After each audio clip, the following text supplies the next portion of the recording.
Okay, second try, and it looks like it's working. Hey there, everyone! This is Cow playing TSRPR. I guess this is the part where I probably should have started this earlier. Well, I mean, I should have started this once we were actually there, but then again, we're like right there already. That's pretty amazing. So, this portal, which we've unlocked like way a while ago, well, I guess it's time we go inside. It leads to second reality B. As you can see, it's very different because there's some grass and also there's a big old middle thingy on the side. Whoops! And when you press the jump button on the thing there, it sends you there, and you can go back and forth continuously. That is so exhilarating. Accelerate your breath. Silence. So, we're going silence. It is silence. Welcome to Second Reality. This place where Bowser Yabadoo, Flybin, and lots of crow. That's a demo. See that enemies in the Second Reality are just as deadly as enemies in the first. There's Spaceship Sam.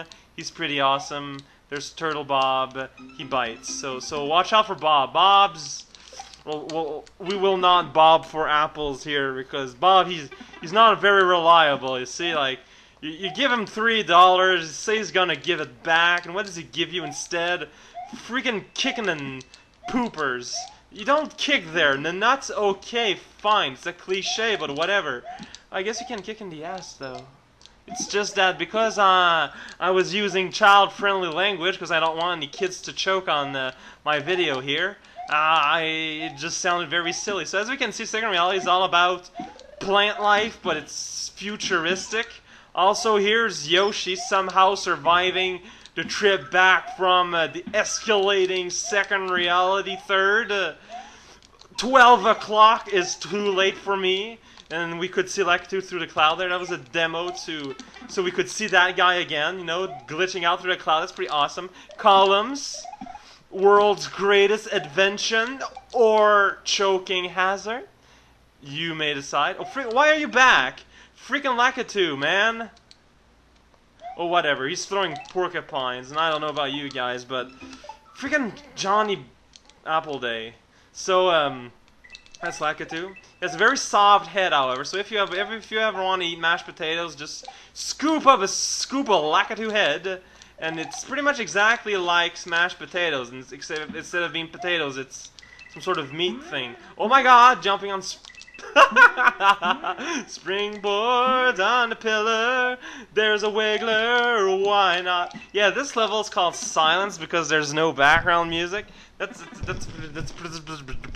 crickets are invading our homes, and we're just staying there and conking ladybugs on the noggin. That's pretty freaking awesome.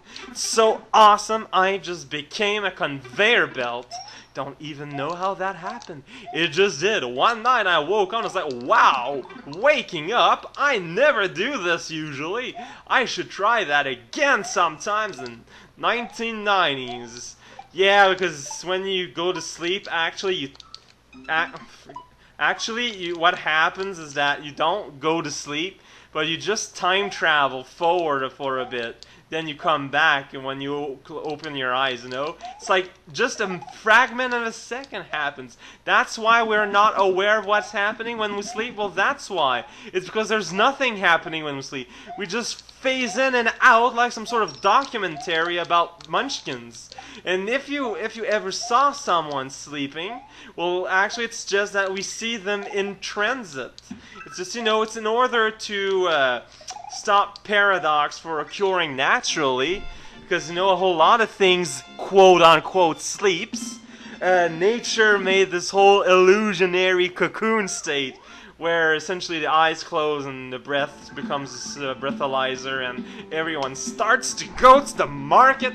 This is the launch base. That's where we're going. There's a new demo launching, so we want to be there. This is reminiscent of Sonic the Banana Face, but launch base zone. I don't know if it was a thing, but what am I supposed to do? Well, that was easy. Invisible blocks, by far the greatest invention ever created in ROM hack kind. I mean, come on, that's a Boo. He's happy and friendly, and there's some mysteriously slightly kind of horizontal water. Not too sure how that works out, but Mr. Mine there, he's friendly and flashing, so you know you can ask him for help if you need to cross the road. No way, those are crosswalkers people. How are they called? What's their title? I forget. Point is, they get paid to stay around and eat candy all day, and then suddenly there's a kid say, "Hey, I want to cross the road," and they're like, "Okay!" And that is how Christopher Columbus discovered America. That's pretty amazing, really. So here we need to get this switch. It's pretty awesome, really. What I like to do is, when I fire around the screen, that's pretty awesome. Then you go like, bananas! Nope, oh, no! I'm gonna save here because this part is kind of annoying. Because you see, it's kind of easy because it's because of that guy. If I was intelligent, I would have moved him around on the side. But come on, look at who you're talking about here. I believe that kites require the right to vote. I mean, come on, there's a lava lotus. That's an important part of any launch base ever. So if you're launching a base, make sure you have lava spewing plants around. It's like the definition of safe. Also, cannons that's shooting through your cargo there. That sounds like a very intelligent thing to have around, if you ask me. You know, as a professional launching bay inspector, I inspect bays which are bred for launching. It's a very interesting field. It's just rather unknown. I'm going to go ahead and assume it's interesting because it's relatively unknown. Otherwise, everyone would be like, "Oh, do you remember that guy? He did the thing and the thing happened and stuff." Yeah, that kind of destroys some of the magic behind a lot of previously obscure jobs, such as donkey imitator and box juggler, and to a lesser extent, crazed weasel guy. People who are in charge of making sure crazed weasel as a word still exists, so people can refer to that particular combination when looking for hilariously wacky random name word job. Well, freaking wrong. Stupid kittens, they are pink and destroying me. This is a vat of water held in place by some crates. So as soon as whatever removes that craze there, to put it in the base that is being launched, well, sorry, Jim, we're flooding your temperament. Don't know why you'd want to do that, and I'm not too sure how you'd go about to do that, considering a temperament is an emotion, and thus it's kind of hard to flood, unless you mean like flood as in there is too much, but that is what flood means. Words are a very complicated thing, because you see, you make sounds, and that means stuff. I know, I'm just totally flabbergasted there. Do I have time? I don't know.